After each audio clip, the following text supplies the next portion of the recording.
Hi, I'm Devin from Careerified. Welcome back to the living room.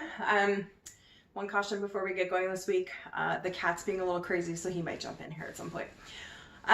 This week's Career Tips is a special Ontario Universities Fair edition. OOF, as we call it in the biz, is landing at the Metro Toronto Convention Centre this weekend. So whether you are one of the 130,000-ish people heading down to the Metro Toronto Convention Centre, or you're looking forward to when the fair lands in your community, I wanted to provide you with a few tips to make the most of your experience.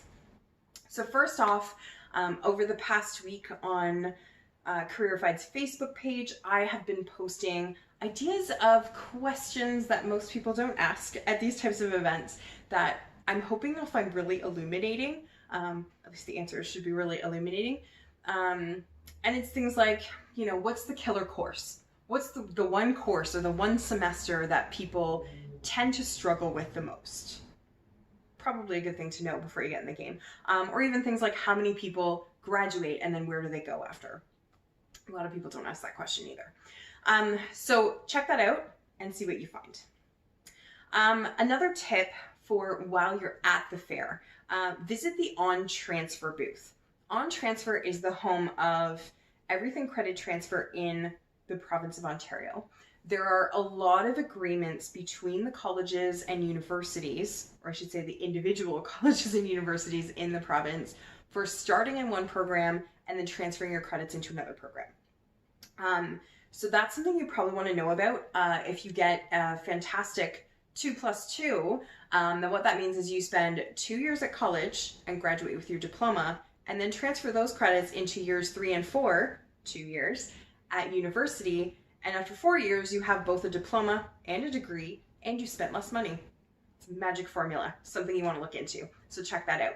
If you're not attending the fair, or they're not at the fair for whatever reason, maybe one of the further out communities, then you could go to ontransfer.ca and get some of that information.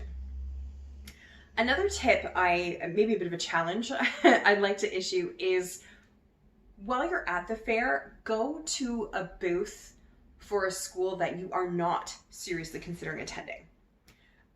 What I'm suggesting here is think outside the box. A lot of people apply to the same handfuls of schools, mostly around the GTA or in Southern Ontario. Take a look at something a little different. Go talk to them sincerely. The same questions you're asking at the schools you are already seriously considering, go to a booth of some random school and ask them the same questions. See what you find out. You might be very surprised. And it's not a bad thing to expand your brain a little bit. It's worth a shot. The last tip I'll give you for today, and it's something to do after the fair, plan a trip to the schools that you're applying to.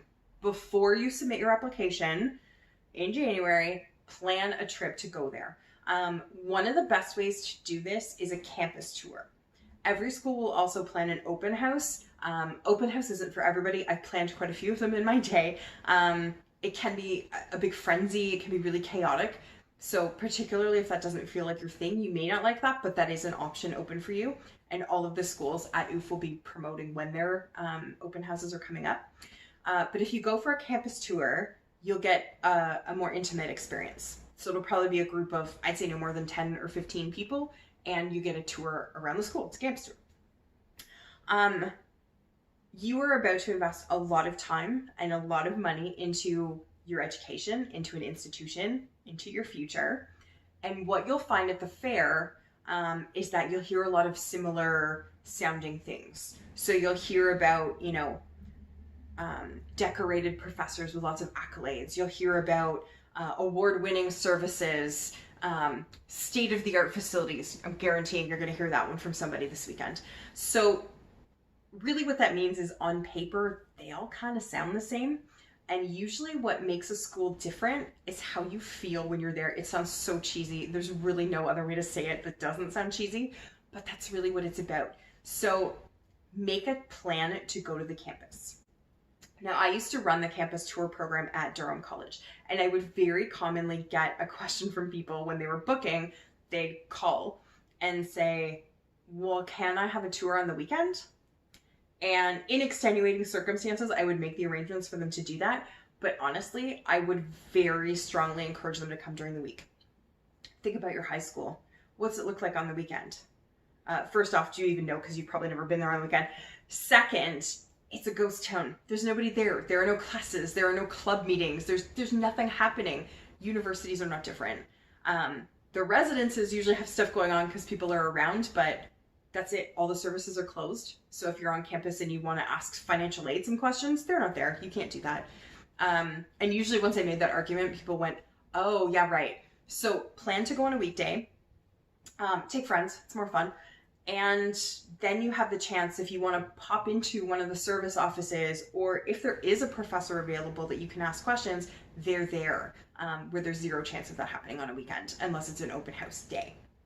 So those are my tips for this week. Don't forget to check out Facebook for some ideas of off-topic questions. Not off-topic, what's the word I'm looking for? Maybe not so often asked questions. Get some good ideas there.